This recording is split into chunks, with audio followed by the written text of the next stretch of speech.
bonjour à toutes et bonjour à tous. C'est super sympa que Alchimiste Démo ait fait un raid. Donc il y a des personnes qui viennent peut-être pour la première fois. Je vais éteindre cette lumière, elle est un peu violente. Je me sens mieux. C'était la lumière du printemps. Euh, et- donc il y a des personnes qui viennent d'Alchimiste Démo. Dites-moi, j'aimerais bien savoir ce que vous aimez chez Alchimiste Démo. Vous écrivez, j'imagine. Participez depuis longtemps. Voilà, moi je suis allé deux, trois fois dessus. Je trouve ça super sympa. Puis je crois que c'est le deuxième raid que Alchimiste Démo fait chez moi. Et c'est sympa. Euh, Moi, pour vous, je me présente pour celles et ceux qui ne me connaissent pas. Je parle de livres. C'est assez surprenant, mais c'est un peu mon truc.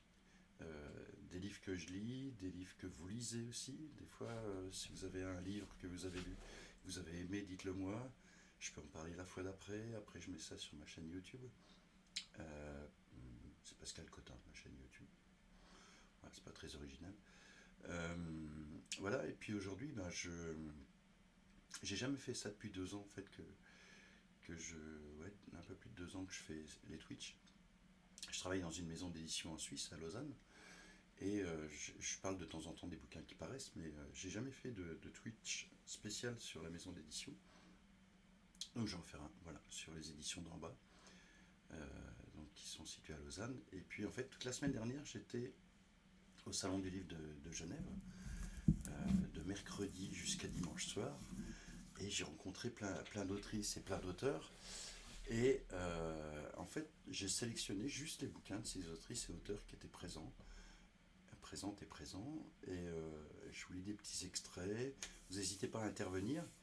Euh, voilà, donc ça c'est le catalogue général des éditions d'en bas, qui date d'automne dernier. Depuis l'automne, il faut le refaire, quoi. Enfin, il faut le remettre à jour, parce qu'on a eu quand même pas mal de bouquins qui sont parus depuis. Euh, pour vous donner une idée, les éditions d'en bas, elles ont été créées en 1976, 1976 ici. Euh, Ce qui fait à peu près la même chose, hein. Ça fait en gros 47 ans. Voilà. Et plus de 500 titres. Donc je ne vais pas vous présenter 500 titres, ça sert à rien. Mais je vais commencer par celui-ci parce que hop, on avait des zadistes qui étaient sur le stand du salon de Genève.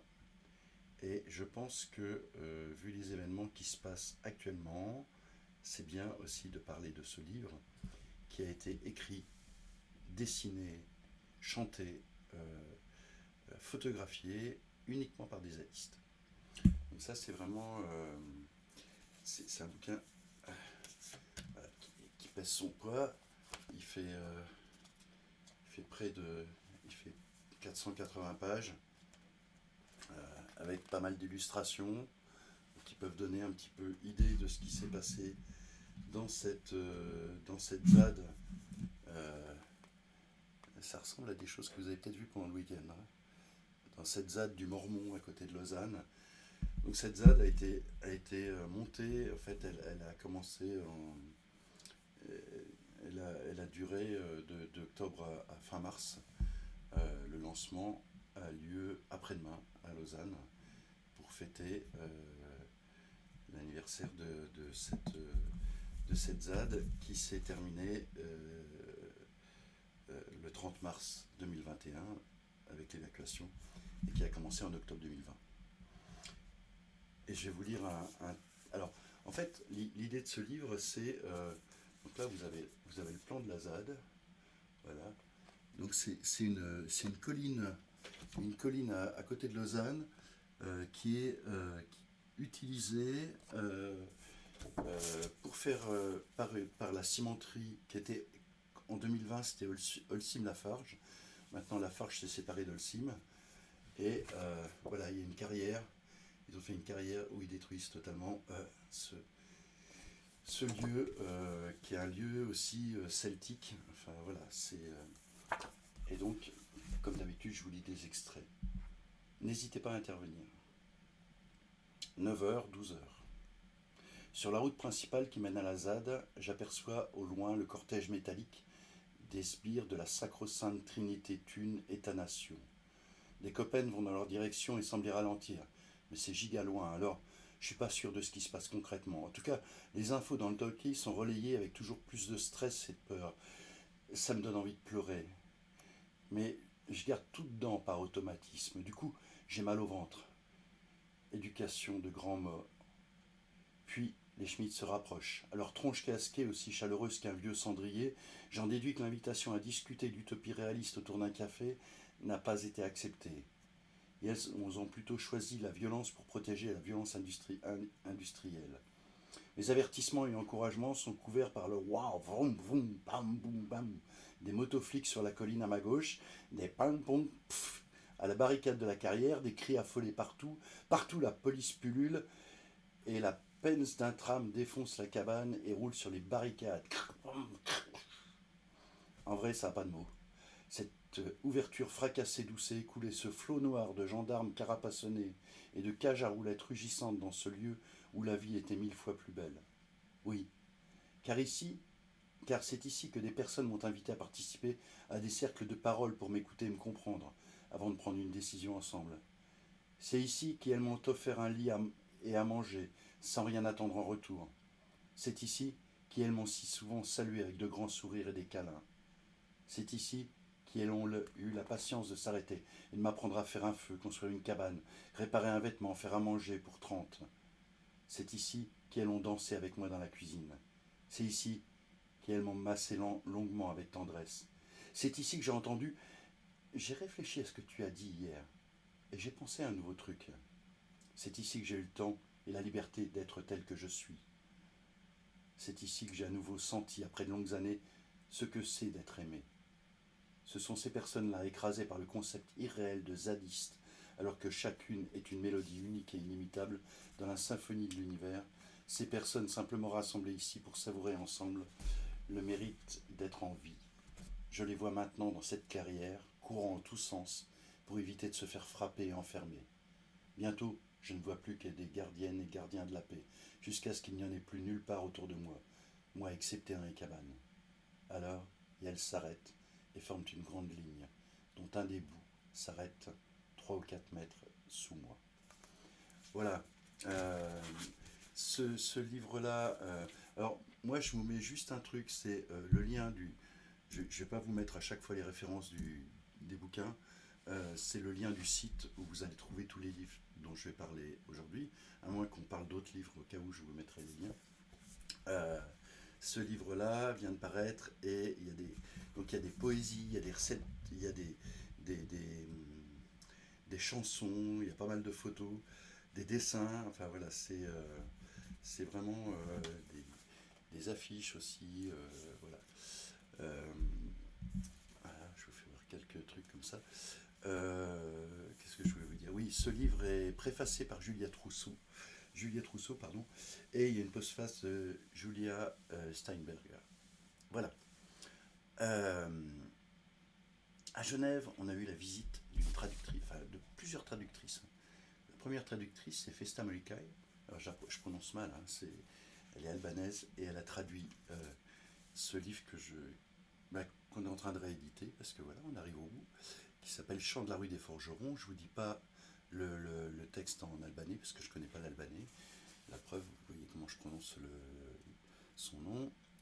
Et donc, sur le côté droit, il y a le texte en albanais, et sur le côté gauche, il y a le texte en français, et ces textes sont écrits par Ndrissi Mademaj.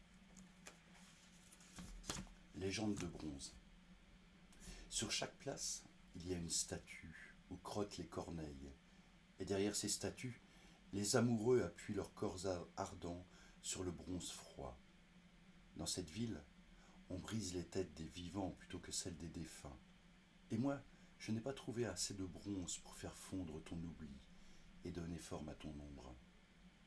Ceux qui attendent portent un chapeau où crottent les corneilles. Et moi, même si je possédais tout le bronze du monde, je ne te ferai jamais statue, car on érige des statues que pour ceux qui peuvent être oubliés. Voilà. Je vous lis pas pas énormément de textes. Je viens de m'apercevoir qu'il y avait un livre que j'avais pas pensé à prendre, mais c'est pas grave. Je vous lis pas énormément de textes parce que des fois je vous en lirai un, deux, trois, maxi. Voilà. Mais c'est uniquement pour vous faire voir un petit peu l'univers. Et puis des fois, bah, il y a des livres qui ne sont pas des éditions d'en bas que je vous parlerai aussi. Alors, une autre traductrice, Denise Mutzenberg, qui a été aussi éditrice et qui avait déjà fait ce livre. Mais je vous lis un petit peu l'histoire de ce livre. Le livre que vous tenez entre vos mains est paru pour la première fois en 2015 aux éditions Samizdat. Épuisé au bout de quelques années, il aurait pu terminer là sa brève carrière. C'était sans compter le vif intérêt suscité chez les responsables des éditions d'en bas. Le 27 avril 2019, je reçois un courriel de Pascal Cotin, il semblerait que ce soit moi. Un grand merci pour Poesia Valentra, poésie romanche de Basse-en-Gadine et du Val-Mouster. Donc le romanche, c'est une des langues nationales suisses. Voilà. Et voilà. Je viens d'en parler avec Jean et nous pourrions discuter d'une nouvelle édition. Je réponds en romanche stupend. Pareil, hein, ma prononciation du romanche, c'est comme celle de l'albanais.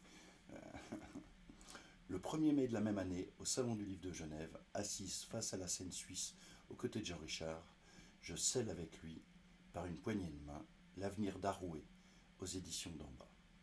Et de rencontre en rencontre, malgré les entraves, les temps difficiles, le projet se développe. Les auteurs publiés de leur vivant ont continué d'écrire. D'autres voix se sont fait entendre dans le chantant idiome valadaire. En fait, il y a plusieurs idiomes dans le romanche. Ce sont donc 110 pages de textes nouveaux qui viennent enrichir Arouet. Voilà, Arouet, poésie à Valadra, poésie romanche de Basse-en-Gadine et du Val-Mouster. Alors, Louisa Famos. Je ne lui ai parlé qu'une seule fois, avant qu'elle ne quitte ce monde au seuil de l'été 1974. Mais sa poésie m'a touché si fort qu'elle est entrée en moi avec sa langue et sa vallée. Svitera Umencha. Fritz, je ne sais pas ce que ça veut dire. Bonsoir Laura. Svitra, je ne sais pas ce que ça veut dire. Mais je connais vraiment pas le romanche. Mais sa poésie m'a touché si fort qu'elle est entrée en moi avec sa langue et sa vallée. Depuis, le Valadaire me brûle, me taraude, ne m'a plus laissé tranquille. Je lui devais ce livre. Et donc, une des... Ah, Suisse. je suis vraiment mauvais là. Ouais, quand même. Donc, je vous lis un texte de Louisa Fams. Pluie. Il pleut. Il pleut du printemps. Une chanson inconnue éveille ma nostalgie. Pluie muette. Pourquoi bavardes-tu? Banni. Bannis toute tristesse, cercle de fer, les temps, les souvenirs. Mais fais silence, comme le bouleau qui attend sans feuilles, sans nid. Il pleut encore, pluie de printemps. Eh ouais, on est au printemps, on est le 28 mars. Et puis, des poèmes de Robert Luzzi. Alors, est-ce que...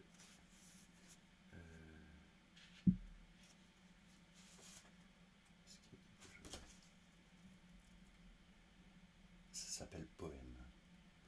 Il en va des poèmes comme des meurises. On les goûte mieux s'ils sont bien mûrs. Et un second, en chemin.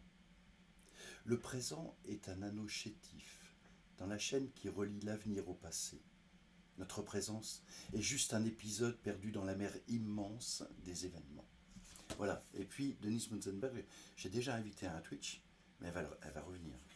Elle va revenir, on va refaire des choses ensemble. Et puis, Denise, elle avait créé les éditions Samizdat, puis elle a dit j'arrête, maintenant je vais faire juste de l'édition pour moi. Et puis elle a créé avec sa sœur les éditions Les Troglodytes. Alors si vous avez l'occasion de voir les éditions Les Troglodytes, allez-y sans doute. C'est vraiment magnifique. Donc,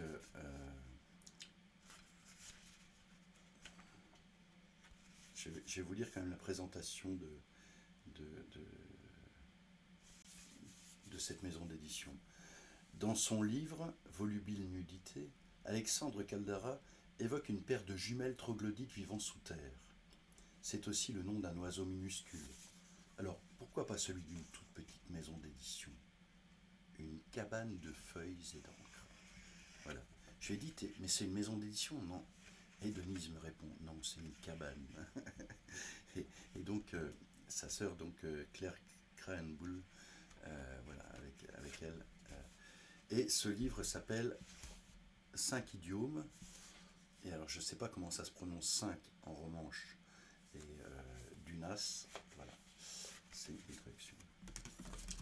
Et Jessica Swan, donc c'est pareil, hein, c'est en bilingue. Donc Jessica Swan est née en 1984, a grandi en Haute-Engadine, à la Punchamus CH et à Sils Maria. À l'âge de 15 ans, elle a vécu 1 an à Bordeaux. Elle a fait sa maturité à Genève où elle a étudié la germanistique et la littérature comparée. En 2017, elle a publié un premier recueil de poèmes, romanche français aux éditions Samizdat. Puis en 2019, à la Casa Editura Romancha à Croire, traduit par Claire Hauser-Pult et Walter Rosselli. Elle est mère de 2 petites filles et depuis 16 ans elle vit, travaille et écrit à Barcelone. Et elle écrit l'idiome puter. 5 femmes, d'accord. Merci alors. Heureusement qu'il y a quelqu'un qui comprend le romanche. Et c'est assez génial parce qu'il y a la photo de l'autrice et puis il y a également un petit dessin qui représente l'autrice. Imparfait. Osons mettre la table, préparer la soupe et le vin, devenir l'heure que nous ne sommes pas encore, devenir l'heure que nous ne devons pas compter. Osons plier les visages, boire le voisinage et percer les ronds de fumée avec l'index, recueillir l'indécision et salir la nappe, empiler bouche contre bouche, cuisse contre cuisse, épluchure d'histoire pour le lendemain. Osons être vulnérables, osons être imprudents, osons être terribles. Répéter ensemble la revendication pour qu'elle ne nous échappe des mains. Osons mettre la table avant que tout soit écrit. Osons être, encore une fois, imparfaits. C'est bien d'être imparfait. La perfection, c'est Dieu. J'ai pas envie d'être Dieu. Ne soyez jamais Dieu. Ah, il y avait des revendications. Dans les invités qui sont venus, il y avait Jacques Fazel. Jacques Fazel, allez, qui est Jacques Fazel? Pas un meurtrier, mais un brigand et un voleur. 15 ans de prison, a dit la justice que cet homme conteste. Dangereux anarchiste, Robin des Bols, voleur au bon cœur, ennemi public numéro 1, roi de l'évasion, a dit la presse, que cet homme déroute. Cuisinier doué et objecteur de conscience, poète, théoricien libertaire, disent ses amis. En ouvrant ce livre, vous embarquez sur les contradictions. Le voyage avec celui que ses compagnons d'aventure appellent kamikaze ne vous décevra pas. Même derrière les barreaux, Jacques Fazel reste un homme libre, un homme que tous les hommes valent et qui vaut tous les hommes, comme disait Sartre. En fait, ce livre a été écrit quand Jacques Fazel était en prison, et puis on l'a réédité parce qu'il était épuisé, et donc on l'a réédité en quelle année? En 2019. Et on a dit à Jacques, ben écoute, il faut quand même que tu nous resitues ce qui s'est passé. Enfin, on aimerait bien savoir si tu as changé ou pas. Jacques n'a pas changé. 31 ans dans le museau des survivants de ma génération, depuis la parution de ce plaidoyer pour la révolte, qui ponctuait en quelque sorte le coup d'arrêt de la cavalcade d'une petite bande d'Indiens sur le chemin de la guerre, mais qui se voulait témoignage d'une histoire individuelle et collective, et manuel romanesque d'incitation à la révolte. Entre la fin des 30 glorieuses paternalistes et les premières morsures de ce qui sera nommé néolibéralisme, entre la décolonisation politique des pays producteurs et la colonisation des esprits, et comportements dans les métropoles, une génération tantôt réformiste, tantôt révolutionnaire tapa sur la table, tenta de briser le cours naturel du capitalisme. Nous en fûmes de modestes participants ou saboteurs selon les opinions. Il y avait un système, organisation politico-sociale, auto, loto, boulot, dodo, pyramidale, pro-nucléaire, militarisée, patriarcale, chapeautée d'une oligarchie financière vénérable et vénérée. Bref, nous lisions Narcisse Prat, Jean Ziegler, Dürrenmatt. Il y avait du travail, les patrons nous draguaient, mais nous nagions vite. Il y avait du fric, moins de caméras, de puces électroniques, de vigiles. Il était utile. Il y avait les trotskistes, mais nous préférions nous entraîner en montagne, avec ou sans piolet. Il y avait les gardiens du temple anarchiste, qui n'avaient pas de tronc à piller, mais des souvenirs rebelles à puiser. Il y avait Action Directe, Bader, etc. Nous étions des garçons faciles pour cette adrénaline en vitrine.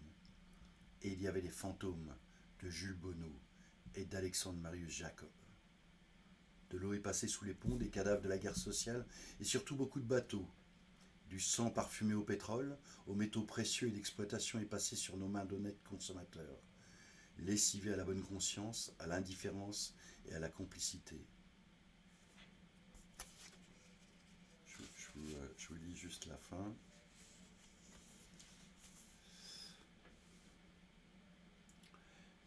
Même si la tentation du deal obéissance et complicité contre la possibilité d'une vie confortable est sûre et grande, nous ne sommes pas obligés, en tant qu'être humain, de l'accepter. Et une citation de Michel Onfray. Au-dessus de la loi et du droit, il n'y a pas rien ou l'arbitraire de ceux qui ont pour tâche de les faire respecter, mais une conception de l'homme et de l'humanité qui ne saurait s'arranger de crimes, de meurtres, de mépris, d'indignité ou de négation des citoyens. Car dans ce cas-là, cela signifie qu'à l'instar de la cité grecque antique où les esclaves étaient exemptés de participation citoyenne, la démocratie dans ce grand village n'est qu'un des luxes d'une minorité de nantis, gavés de caviar ou d'hamburger, c'est selon, qui exploitent et consomment les richesses du monde en maintenant ou et acceptant l'esclavage moderne et l'exclusion de la majorité. Faut que ça cesse, car dans le futur, ça risque de chauffer pour les fesses des superflus et des hors-deals. En attendant, qui même me suive, ça va chier dans les EMS. Donc les EMS, c'est les EHPAD en France. Voilà. Jacques Fazel n'a vraiment pas changé. Quand on l'avait invité pour les 40 ans des éditions d'en bas, je lui ai dit: Jacques, est-ce que tu veux bien nous lire un extrait de ton livre? Il s'était mis tout droit, c'était au Salon de Genève aussi. Il avait levé le poing, puis il s'était mis à chanter l'International dans le salon. Voilà. Bonsoir Karamazov, honnête consommateur. Voilà. Donc, je continue une semaine au Salon de Genève, des auteurs des éditions d'en bas sur le stand où j'étais avec ma fille Ève, c'était super. On a fait un super binôme. Et puis Jean-Richard qui passait de temps en temps. Voilà. Et plein de rencontres. Et donc, les extraits de livres que je vous lis, donc ce soir, c'est un peu consacré aux éditions d'en bas, ce que je disais que j'avais encore jamais fait depuis 2 ans. Il y a toujours un rapport avec le Salon du Livre de Genève, dont Jacques Roman qui est venu signer Du désarroi et de la colère. Jacques Roman, un penseur dont je vous ai déjà parlé, qui a écrit beaucoup de poésie, beaucoup d'essais, un bouquin sur Arabal qu'il a fait entièrement. Enfin, c'est des trucs fous. Et ce livre qui parle en fait de la manière dont aujourd'hui on est en plein désarroi, et moi je dirais comment la colère peut être salvatrice. De mes 15 ans, les nuits à arpenter Paris, souvent le ventre vide, et mon désespoir n'avait pas le secours de la colère. Déjà mes colères enfantines s'étaient évanouies. Il faudrait la conscience de l'histoire pour retrouver à mon chevet de neuves colères. Celle-là aussi semble s'évanouir. Je m'en remets au petit Jacques, puisqu'aussi bien aujourd'hui, rien ne m'apparaît plus solide que son invincible volonté, sans aucune colère. Sans colère aucune, c'est quand même vachement plus beau. Et tandis que le sage médite sur la colère, les guêpes retournent au nid. Il est une colère que je n'ai jamais éprouvée, celle qui souvent accompagne le suicide d'un parent ou d'un ami. Mais souvent, il m'est arrivé de me pencher sur cette colère, sinon pour l'apaiser, qui en aurait le don, du moins d'invoquer la paix au nom du mort. Lors des grandes grèves dans les mines du Pas-de-Calais, lorsque les journaux titraient la colère des mineurs, j'ai le souvenir encore vivace de l'ambiance festive qui régnait dans les corons, l'entraide, le partage, la solidarité, quelque chose de carnavalesque jusque dans les mœurs. On frayait. La colère mettait le pouvoir et le travail en congé. Les adultes devenaient moins lointains, et nous, enfants, apprenions à jouer à la grève. Aller à la pêche n'appartenait plus au seul dimanche. Voilà. Ah, c'est un texte. Sur la première de couverture, c'est marqué « Mes colères ne s'effacent que devant la plus grande des qualités humaines, l'hospitalité ». Et Jacques Roman, c'est vraiment ça, c'est vraiment l'hospitalité, l'amour des autres, etc. On a eu un Genevois qui est venu, Philippe Huckfeller, qui a présenté ce livre sur lequel on n'a pas pu faire de promo parce qu'il est sorti en pleine pandémie et qui est vraiment très très intéressant. C'est un bouquin sur l'urbanisme et sur la manière dont Genève a été urbanisée. Et ce qui est vraiment intéressant, c'est qu'il se réfère donc à Maurice Braillard, entre autres, et à André Marais, qui ont fait les plans d'urbanisme. Et on s'aperçoit qu'en fait, lorsqu'une ville, lorsqu'on réorganise une ville comme Genève, qui est à la frontière, c'est toujours quelque chose de précis. On ne fait pas ça n'importe comment, et ça a toujours un côté très politique. Et il y a un chapitre qui commence comme ça. C'est le grand absent, le remembrement foncier. Le plan du réseau des artères est un document d'état-major, un plan stratégique. André Marais ne se satisfait pas du seul dessin d'urbanisme. Proche des constructeurs, il connaît les difficultés foncières et financières pour boucler une opération.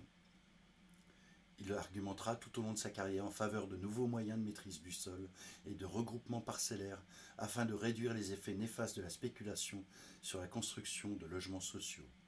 Il trouve les racines de son engagement dans l'enseignement de Hans Bernoulli à Zurich, dont l'un des thèmes est la critique de la propriété foncière individuelle, une collectivité devant bénéficier du droit à disposer du sol selon ses besoins. Au service d'urbanisme, il sera plus modéré, prônant des mesures réformistes en faveur du remembrement foncier qui ne remettent pas en cause le statut de la propriété privée.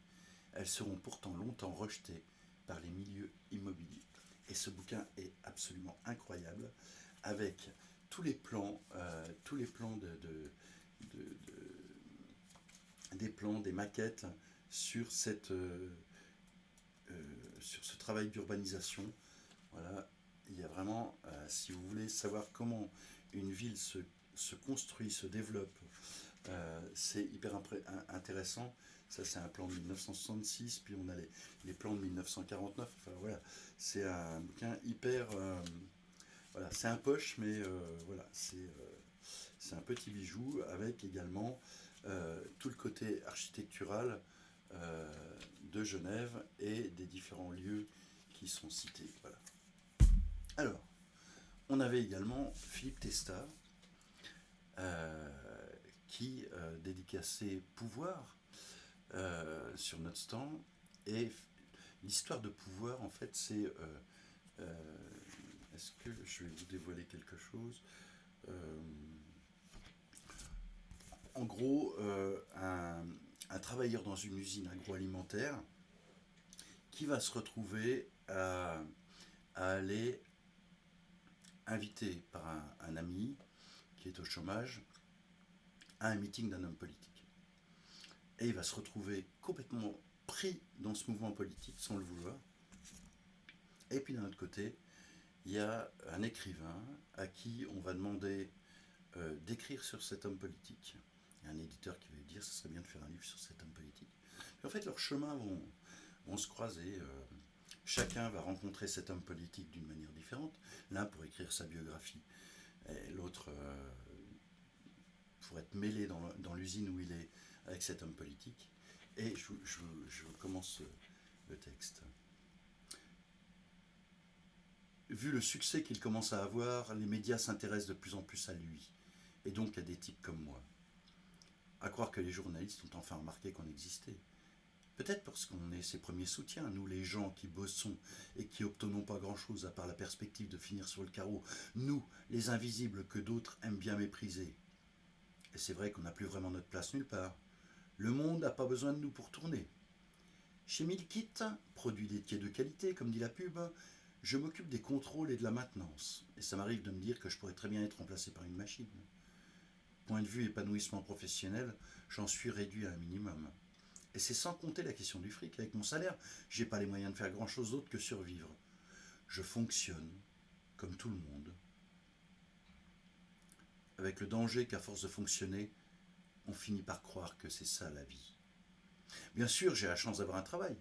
J'en connais qui aimeraient être à ma place. On ne peut pas vivre sans emploi. On a tous besoin de pouvoir bouffer, mais aussi d'être occupé et productif, de faire quelque chose, de donner du sens à nos journées. JC, par exemple. Il est au chômage. Depuis quoi 2 ans. Ça le rend tellement malade de se trouver sur la touche que des fois, il dit qu'il pourrait tout laisser tomber. Ouais, je comprends. On ne décide pas de quand on vient sur Terre, mais au moins on peut choisir le moment du départ. Pour JC, c'est pas le chômage qui est pénible, c'est d'y croire de moins en moins. Douter de soi, des compétences qu'on a, ça finit par vous ronger. Quand on a bossé toute sa vie, qu'on a fait ce qu'il fallait, quand on s'est sorti les pouces du cul, qu'on n'a rien demandé à personne et qu'on se retrouve là, j'ai jamais vraiment su ce qui s'est passé à son boulot, pourquoi il a été mis à la porte. Il m'a pas donné de détails. Des histoires avec ses collègues, des conneries qui partent en sucette et pourrissent l'ambiance, des séances de médiation qui donnent rien, et après des allusions pour lui faire comprendre qu'il ferait mieux de partir de lui-même. Et j'imagine que, comme JC n'a pas voulu piger, il a fini par être viré. Le prochain, ce sera peut-être moi. Voilà. Alors, Philippe Tesla à pouvoir, c'est un texte magnifique. Qu'est-ce que vous avez lu, Karamazov? Qu'est-ce que tu as lu dernièrement? Voilà, puis les autres, qui est-ce qu'il y a? Je jette un coup d'œil sur les personnes qui sont là. Ah, mais il y a du monde. Alors, allez-y, n'hésitez pas à parler. Voilà.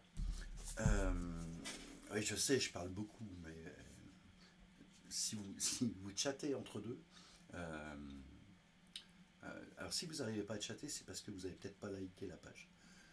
Mais sinon, vous pouvez chatter, et puis quand j'ai fini de parler, je regarde, puis je dis, ah, je vous réponds. Ouais. J'ai relu Des souris et des hommes. Ah, c'est magnifique. J'adore. Moi, j'ai un souvenir Des souris et des hommes. Euh, j'ai vu en film, et j'ai cette musique de Woody Guthrie en tête. Et quand on a été, avec mon amoureuse, qu'on a été aux États-Unis, je me suis acheté des bouquins sur Woody Guthrie. Et pour moi, c'est Des souris et des hommes, c'est Guthrie. C'est cet homme avec sa guitare sur l'arrière du camion dans les champs de coton. Et c'était, ouais, c'est magnifique ce texte. Steinbeck. Voilà, ouais, c'est chouette. Ouais, ah, je pourrais le relire, Des souris et des hommes. Et je lis quelque part dans la bibliothèque, mais la bibliothèque est, ouais, c'est très très bien écrit. Alors bon, moi j'ai pas lu en anglais, j'ai lu en français, mais c'est très bien traduit en tous les cas. Mais la bibliothèque et les livres sont rangés, mais ils ne sont pas classés. Oui, je sais que je l'ai, mais alors où il est en poche, mais alors où il est, je suis incapable de savoir. Il est dans un des rayonnages poche en face, voilà, il est là-dedans, mais alors où exactement, je ne peux pas vous dire. Et comme mon amoureuse me dit non, non, il ne faut pas que tu te déplaces pendant que tu as les Twitch, je ne me déplacerai pas. Mais par contre, je le note pour la prochaine fois, je vous en lirai un extrait. Je note ça tout de suite. Où est-ce que j'ai Des souris, des hommes. Ah ouais, c'est beau ce texte. Je le note pour la prochaine fois. La semaine prochaine, je vous dis ça. Si je suis là la semaine prochaine, je crois. Ouais. Je sais pas. Est-ce que je suis là la semaine prochaine? Des fois, je sais pas quand je suis là en fait. Faudrait que je regarde avant. Je vais vous dire. Si mardi prochain je suis là. Sinon, ce sera un autre jour. Mais mardi prochain, ouais, je suis là, le 4 avril. Voilà. Donc le 4 avril, je vous retrouve et je lis un extrait Des souris et des hommes. Alors, Damien Muric dans L'attente d'un autre ciel. Ah ouais, ça doit être chouette. Ouais, je suis d'accord. Ouais, je suis vraiment d'accord. l'adaptation théâtrale des Souris et des Hommes. Alors si quelqu'un sait quand il y a une adaptation théâtrale des Souris et des Hommes, c'est possible en Suisse ou quand je suis en France, voilà, à un salon, un truc comme ça. En général, quand je suis à un salon en France, j'ai pas trop le temps d'aller voir le théâtre, quoique on peut s'arranger. Je vais entre autres au marché de la poésie, là j'aurai quelques soirs de libre. Donc si des fois sur Paris il y a une adaptation théâtrale des Souris et des Hommes pendant que je suis à Paris, j'y vais avec plaisir. Damien Mérite, en fait, il n'était pas présent au salon. Par contre, il y avait des coups de cœur des libraires. Et la librairie Yasmina, de la librairie du Baobab à Martigny, ouais, ok, je regarderai, je regarderai aussi si une. Ok, ouais, ça c'est. Ouais, je vais fouiller, je marque. Théâtre. Où est-ce que j'ai marqué ça? Théâtre. Ok.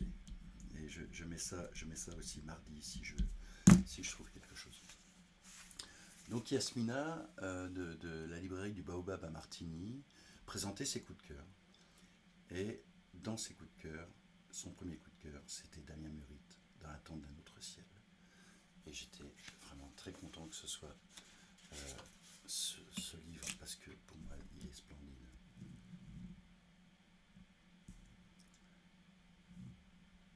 Attendre sur le balcon. Regarder en bas. L'arrêt de bus, la rue, le trottoir. La mère a dit au bus de 18h10. Mais le bus de 18h10 est vide. Personne n'est descendu du bus de 18h10. Attendre sur le balcon, attendre le bus de 18h50, regarder en bas, regarder mieux l'arrêt de bus, la rue, le trottoir et le bus qui arrive. Désert, sans mer, sans délivrance. Ça brûle, ça fait mal dans le ventre de Léo, ça remonte par bouffées acides, ça tourne dans la tête et ça répète. Où aller si la mère ne revient pas? Où aller si la mère est morte? Ne plus regarder en bas, ne plus rester sur le balcon, aller dans la salle de bain sur le tabouret et lisser les plis de la chemise, lisser fort et jusqu'au sang sur la main.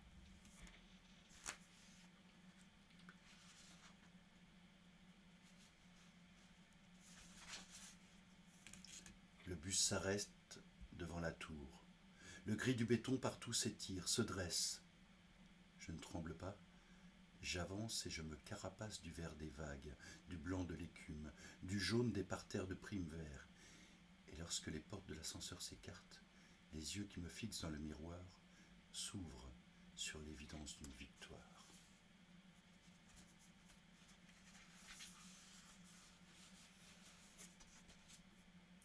Arrive octobre.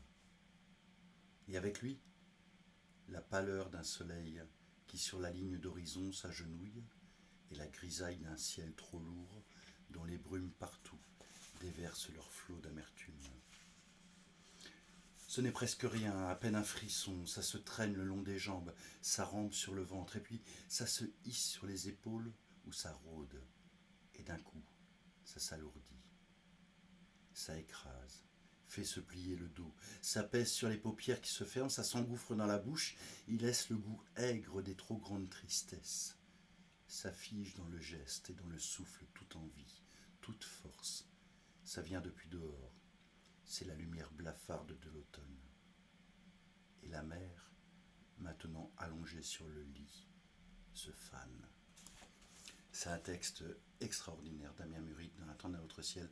Si vous ne l'avez pas, achetez-le. Moi, je fais de la pub pour en bas, mais franchement, il y a plein de livres que j'ai envie que vous achetiez, mais allez, offrez-le. Enfin, c'est un livre magnifique. Et un auteur magnifique, parce que on a publié 3 autres livres de lui, et c'est vraiment extraordinaire. Alors, qui est venu me faire un petit coucou? Judith Kiss.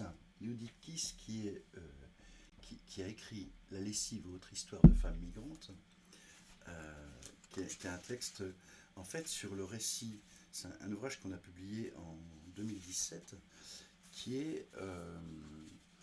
en En fait, ce sont des femmes de différentes nationalités, migrantes, qui sont arrivées à Genève.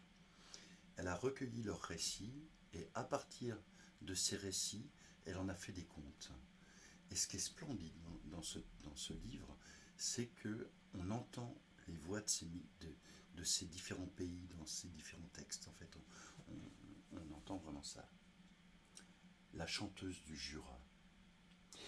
Il était une fois une petite fille qui était née dans un village couché sur une colline du Jura. Elle était la fille cadette d'une serveuse et d'un gendarme, les deux issus de grandes familles de paysans. Ils habitaient dans une jolie maison aux abords du village, entourée d'un jardin plein de fleurs. Ce que la petite fille aimait le plus au monde, c'était se promener avec son père sur les chemins de montagne du Jura et aller dans les bistrots du village. Quand ils entraient dans les salles enfumées, son père saluait tout le monde, buvait son verre de vin en bavardant, puis à un certain moment, il la hissait sur une table et la petite fille commençait à chanter à tue-tête. Alors moi je ne vais pas vous chanter, mais c'est en italique la chanson. Mes seules armes, ce sont mes larmes. Je n'ai plus rien pour t'empêcher de me dire adieu. Ma seule guerre, une prière. Je n'ai plus rien pour t'empêcher de me dire adieu. J'avais ma joie de vivre et mes éclats de rire, et je voulais te suivre. Mais tout cela, tu n'en veux plus. Les clients regardaient ce petit bout de fille d'à peine 4 ans qui chantait toute rouge et enthousiaste sur la table. Les uns riaient, les autres se perdaient dans les profondeurs de leurs verres. Mais la plupart de ces hommes forts, mal rasés et taciturnes, la fixaient avec un regard intense, tirant sur leurs cigarettes. La petite fille ne comprenait rien des paroles qu'elle chantait, mais elle sentait très bien l'émotion qui se dégageait de ces mots et des hommes taciturnes qui l'entouraient. Sa voix tissait des fils invisibles entre elle et eux. Elle avait la sensation qu'elle se balançait dans cette fine toile, qu'elle était riche, généreuse et très puissante. Quand elle avait fini de chanter, on l'applaudissait. Son père la descendait de la table, saluait tout le monde, et il repartait dans les champs enneigés ou ensoleillés, selon la saison.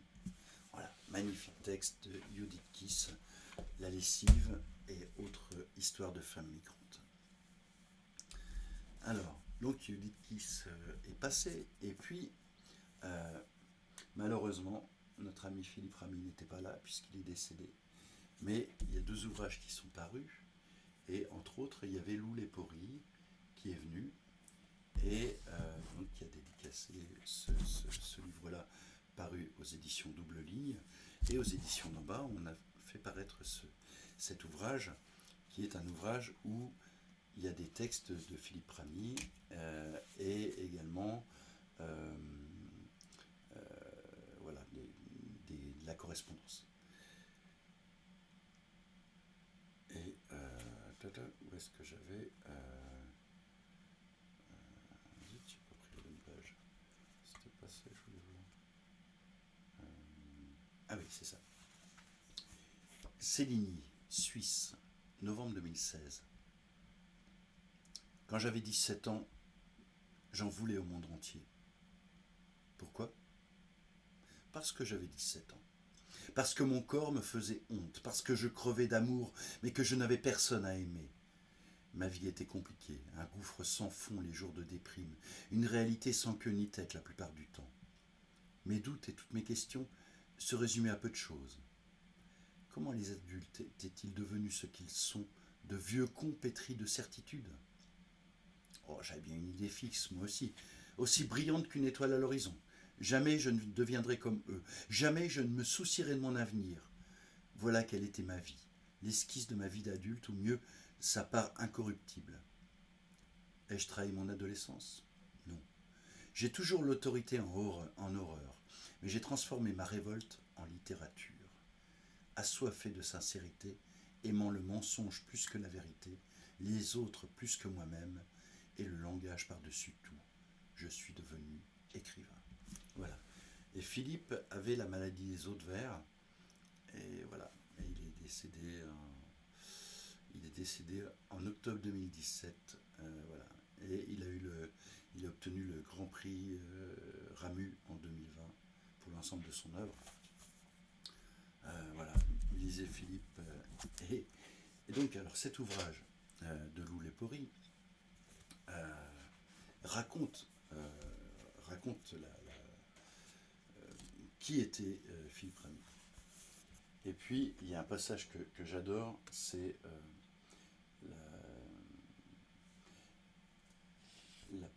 tout le passage sur ses biographies.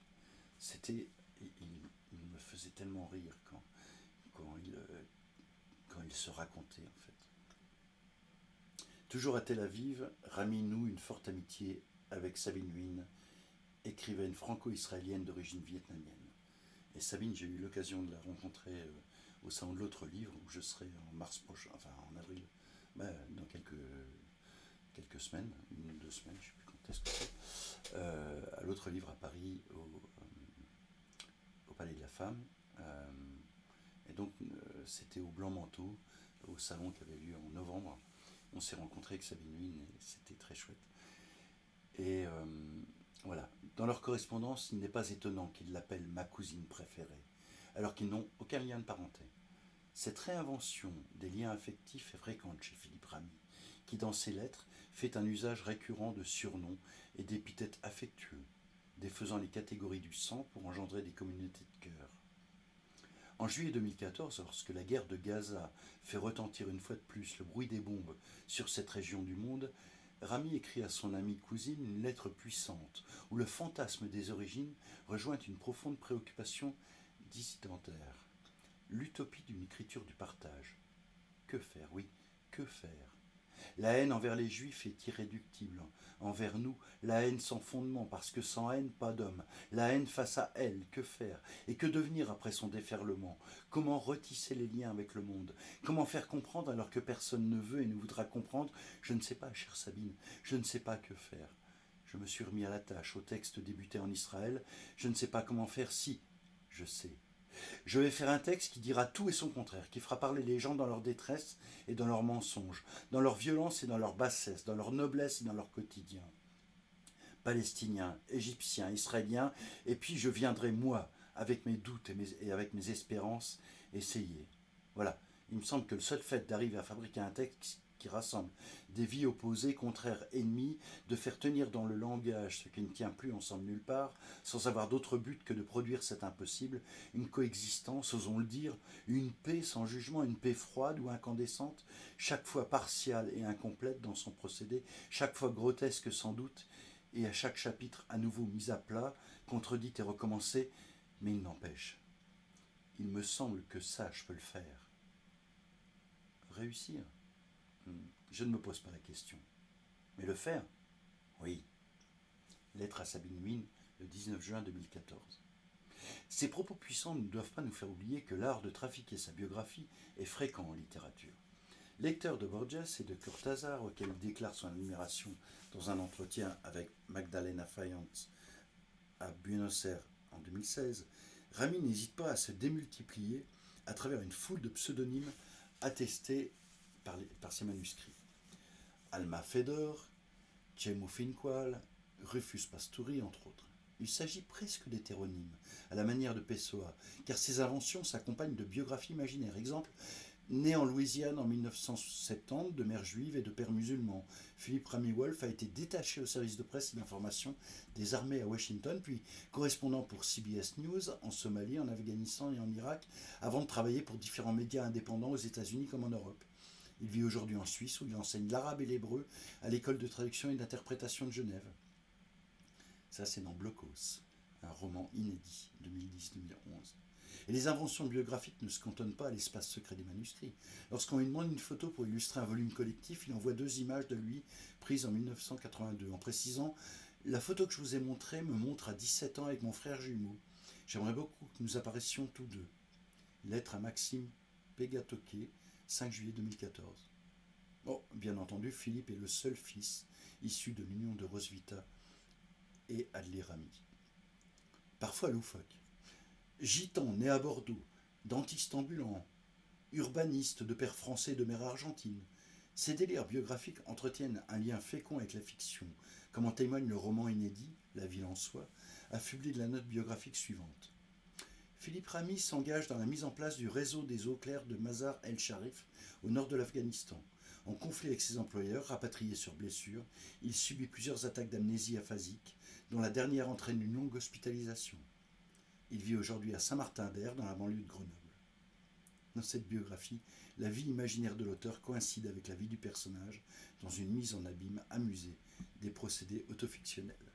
Voilà, donc ça c'est aux éditions Double Ligne de Lou Lepori, et aux éditions Nova, Lou Lepori. Ah non, Lou Lepori n'a pas écrit aux éditions Nova. Par contre, il y a Pierre Lepori qui a écrit aux éditions Nova. Nuit américaine, comme un chien, sans peau, sexualité. Et Lou nous a dit à Genève, ah mais Pierre, c'est mon grand-père. Ça fait tout un truc à Genève en lui disant, ah mais ça c'est les livres de mon grand-père.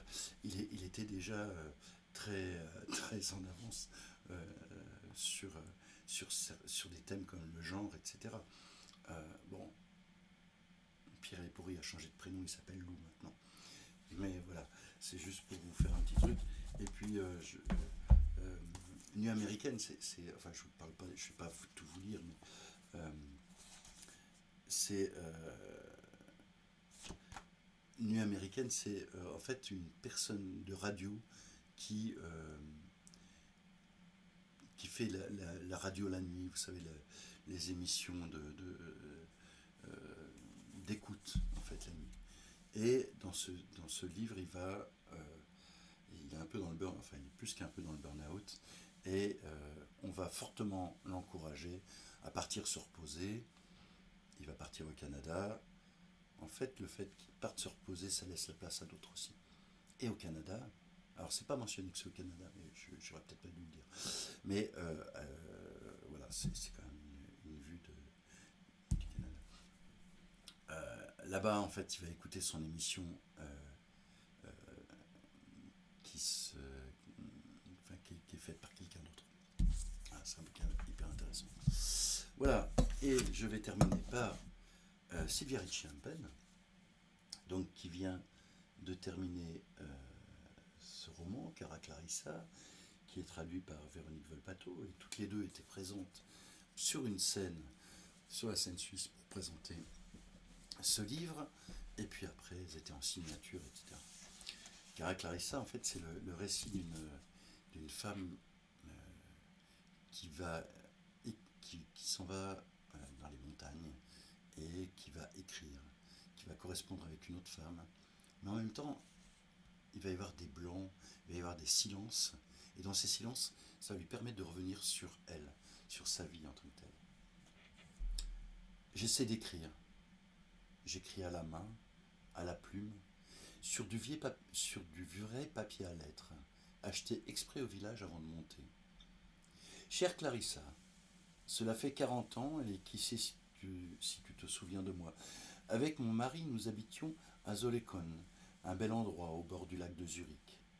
Mais je t'écris depuis la montagne, de notre chalet de Grindewald, où l'on vient d'habitude l'hiver pour skier. Il arrive qu'on vienne en été, mais c'est rare parce qu'on a une piscine à Zollekon, et qu'en août, on va toujours à la mer. Ça fait pas longtemps que je suis arrivé, et je suis venu seul. Mais je m'arrête là. J'hésite entre deux phrases. La première, le temps est un peu couvert. Il y a un gros nuage au sommet de l'Eiger. Mais quel rapport entre l'Eiger et ce que je voulais dire? L'autre est plus juste. Mais si je l'écris, je ne saurais vraiment pas comment continuer. Je suis venu ici pour pouvoir penser tranquillement, pour penser à des choses enfouies dans le passé qui me turlupinent depuis hier, depuis le moment où... C'est là qu'il y a une histoire de moineau qui intervient. Je vous laisse... voilà. Et un autre livre de Sylvia Ricci-Lampen, alors ça c'est un ouvrage assez incroyable. Sylvia Ricci-Lampen a écrit Les rêves d'Anna en français, et puis elle a écrit en italien, elle a écrit I sogni di Anna. C'est également Les rêves d'Anna, mais c'est pas une traduction. Elle a écrit les deux un peu en parallèle. La version italienne a eu le prix suisse de littérature. Voilà. Et puis, Donc Sylvia est née à Rome, c'est une féministe engagée depuis toujours, qui avait écrit entre autres Ne neige-t-il pas aussi blanc que chaque hiver, donc aux, aux éditions d'en bas, et puis un autre ouvrage aussi, je ne sais plus comment ça s'appelle, Tu vois le genre, voilà, en collaboration avec Martine Chaponnière, Débat féministe contemporain, et ça c'était en 2012. Ce récit, c'est assez surprenant. En fait, c'est un récit de 5 femmes et le récit ne va pas être chronologique. On va aller dans le sens inverse, c'est-à-dire qu'on va partir du récit le plus ancien pour arriver au récit le plus récent. Et on va croiser ces 5 femmes, mais en fait, il y a 5 autres femmes, parce que chaque femme va avoir une femme plus âgée avec elle. Et voilà. Et, et voilà.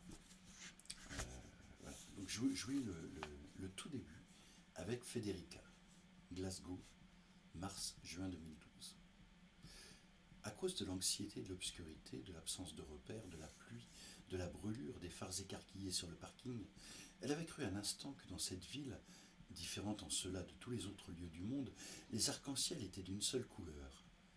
Une courbe mauve néon, liserée d'une bave blanchâtre, chevauchait toute l'étendue de la nuit.